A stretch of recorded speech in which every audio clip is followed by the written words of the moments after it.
USCIS के office में immigration interview देने पहुंचे दो भारतीय भाई, लेकिन इंटरव्यू खत्म होने के बाद वो घर नहीं लौटे। उन्हें वहीं से आईस ने हिरासत में ले लिया।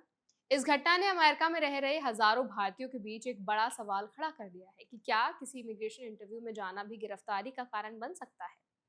तो आज इस वीडियो में हम आसान भाषा में समझेंगे कि इस मामले में आखिर हुआ क्या, आईस की कार्रवाई किन परिस्थितियों में हो सकती है, यूएससीआईएस और आईस की भूमिका में क्या फर्क है, कानून इस बारे में क्या कहता है, और अगर कोई भारतीय ऐसी स्थिति में है तो उसे किन बातों का ध्यान रखना है। तो चलिए फिर जल्दी से वीडियो शुरू करते हैं।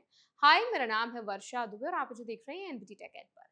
रिपोर्ट के मुताबिक दोनों भारतीय भाई यूएससीआईएस के ऑफिस में रेफ्यूजी असाइली फैमिली पिटिशन यानी फॉर्म I-730 से जुड़े इंटरव्यू के लिए पहुंचे थे। इंटरव्यू के दौरान हुई वेरिफिकेशन के बाद यूएससीआईएस ने जानकारी आईस के साथ साझा की और बाद में दोनों को हिरासत में ले लिया गया।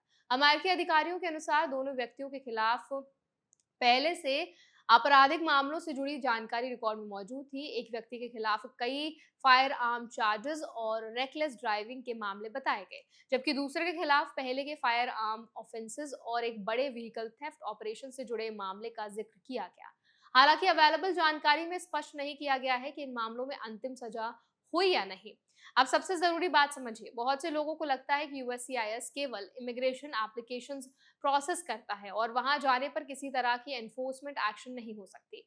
लेकिन एक्चुअल में ये है कि अगर किसी व्यक्ति की बैकग्राउंड वेरिफिकेशन के दौरान ऐसा रिकॉर्ड सामने आता है जो इमिग्रेशन एनफोर्समेंट से जुड़ा हो, तो अलग अलग फेडरल एजेंसीज आपस में जानकारी साझा कर सकती हैं। ऐसे मामलों में आईस कानून के अनुसार कार्रवाई कर सकता है। इसका मतलब ये नहीं है कि इंटरव्यू देने वाला हर व्यक्ति जोखिम में है। ये कार्रवाई व्यक्ति की व्यक्तिगत परिस्थितियों और उसके रिकॉर्ड पर डिपेंड करती है। अब बात करते हैं नियम क्या कहते हैं। फॉर्म I-730 का इस्तेमाल वो लोग करते हैं जिन्हें अमेरिका में रेफ्यूजी या असाइलम स्टेटस मिला हो और वो अपने पति पत्नी या 21 वर्ष से कम उम्र के अनमैरिड बच्चों को अमेरिका बुलाना चाहती हूँ। इस प्रोसेस में आइडेंटिटी वेरिफिकेशन, बैकग्राउंड चेक और एलिजिबिलिटी की जांच की जाती है। अगर जांच के दौरान ऐसी जानकारी मिलती है जो इमिग्रेशन लॉ या पब्लिक सेफ्टी से जुड़ी हो, तो रिलेटेड एजेंसी आगे कार्रवाई कर सकती है। इसीलिए किसी भी इमिग्रेशन पिटीशन में गलत जानकारी देना, फैक्ट छिपाना या फर्जी डॉक्यूमेंट्स देना गंभीर कानूनी परिणाम ला सकता है। इस घटना के साथ एक और बड़ा पहलू भी सामने आया। हाल के महीनों में अमेरिका में आईस की कार्रवाई पहले की तुलना में काफी तेज हुई है। आधिकारिक आंकड़ों के अनुसार जून महीने में 43,000 से ज्यादा गिरफ्तारियां दर्ज की गई हैं, जो हाल के वर्षों में सबसे अधिक मानी जा रही है। इसी ड्यूरेशन में आइस डिटेंशन में रखे गए लोगों की संख्या भी बढ़ी है। इससे साफ है कि इमिग्रेशन एनफोर्समेंट पहले से ज्यादा सख्ती के साथ लागू किया जा रहा है। अगर आप अमेरिका में रह रहे हैं, भारतीय हैं या फ्यूचर में किसी इमिग्रेशन बेनिफिट के लिए आवेदन करने वाले हैं, तो कुछ बातों का विशेष ध्यान रखें। किसी भी एप्लीकेशन में केवल सही और सही जानकारी दें। अगर आपके खिलाफ कभी कोई क्रिमिनल केस, अरेस्ट या कोर्ट मैटर रहा हो तो उसे छिपाने की कोशिश ना करें। ऐसी स्थिति में आवेदन करने से पहले किसी एक्सपीरियंस्ड इमिग्रेशन अटॉर्नी से सलाह लेना बेहतर रहता है। कई मामलों में पुराना रिकॉर्ड भी इमिग्रेशन डिसीजन को इम्पैक्ट कर सकता है।